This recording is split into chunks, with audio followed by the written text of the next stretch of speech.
ಮುಸಲ್ಮಾನರ ಎಲ್ಲ ಸಮಸ್ಯೆಗಳ ಪರಿಹಾರಕ್ಕಾಗಿ ಮುಂದೆ ಬಂದು ಎದೆ ಕೊಟ್ಟು ನಿಂತ ಯಾರಾದರೂ ಶಾಸಕರಿದ್ದಾರೆ ಈ ರಾಜ್ಯದಲ್ಲಿ ಅಂತಂದ್ರೆ ಅವರು ವಿಜಯಾನಂದ ಕಾಶಪ್ಪನವರು. ವಿಜಯಾನಂದ ಕಾಶಪ್ಪನವರು NRC CAA ಹೋರಾಟದಲ್ಲಿ 130 ಕಿಲೋಮೀಟರ್ ನಮ್ಮೊಂದಿಗೆ ನಡೆದು ಬಿಜಾಪುರದ ಸಮ್ಮೇಳನದಲ್ಲಿ ಭಾಗವಹಿಸಿದರು. ಇದಾದ ನಂತರ ಬಿಜೆಪಿಯವರು 2B ಮೀಸಲಾತಿಯನ್ನ ರದ್ದುಗೊಳಿಸಿದ ಸಂದರ್ಭದಲ್ಲಿ ಅದರ ಕಾಪಿಯನ್ನ ಬಹಿರಂಗವಾಗಿ ವಿಧಾನಸೌಧದಲ್ಲೇ ಹರಿದು ಬಿಸಾಕಿದ ಎದೆಗಾರಿಕೆ ಎದೆವಂತ ನಾಯಕ ಅನ್ನುವಂಥದ್ದನ್ನು ನಾವು ಹೆಮ್ಮೆಯಿಂದ ಹೇಳ್ತೇವೆ. ಇದರ ಜೊತೆಗೆ ಬೆಳಗಾವಿಯ ವಿಕಾಸಸೌಧದಲ್ಲಿ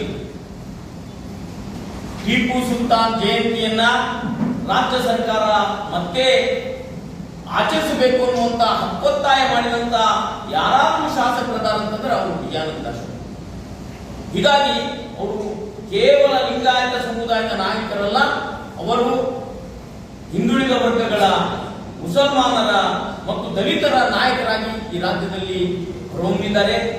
ಈ ಎಲ್ಲ ಸಮುದಾಯಗಳನ್ನ ಮೇಲೆತ್ತುವ ಕೆಲಸ ಅವರಿಗೆ ಮಂತ್ರಿಯನ್ನಾಗಿಸುವುದರಿಂದ ಆಗ್ತದ.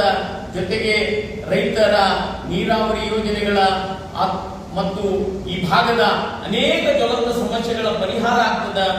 ಈ ಬಾರಿಯ ಏನು ಮಂತ್ರಿಮಂಡಲ ರಚನೆ ಆಗ್ತಾ ಇದೆ, ಈ ಮಂತ್ರಿಮಂಡಲ ರಚನೆಯಲ್ಲಿ ಅವರನ್ನ ಯಾವುದೇ ಕಾರಣಕ್ಕೂ ಮಂತ್ರಿಯನ್ನಾಗಿಸಬೇಕು ಅಂತ ಹೇಳಿ ನಾವೆಲ್ಲರೂ ಕೂಡ ಇವತ್ತು ಇಲ್ಲಿ ಕುಳಿತಂತವರು ಮತ್ತು ಈ ಭಾಗದ ಎಲ್ಲ ಜನರು ಕೂಡ ಆಗ್ರಹ ಮಾಡ್ತೇವೆ.